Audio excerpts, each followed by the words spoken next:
Hi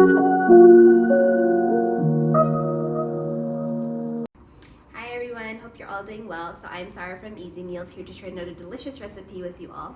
So today we will be making gobi Manchurian, also known as cauliflower Manchurian. So super simple, super delicious recipe to make. Manchurian actually originated from India, so it's an Indo-Chinese cuisine. It's essentially their version of Chinese food. You can use any vegetable you have at hand for this dish. You can use any meat item you want as well. The first thing we're going to do is we're going to take our vegetable or meat item. We're going to deep fry it. Once it's crispy golden brown, we're going to cook it in this aromatic gravy sauce. It's super simple and delicious to make, so let's go get started.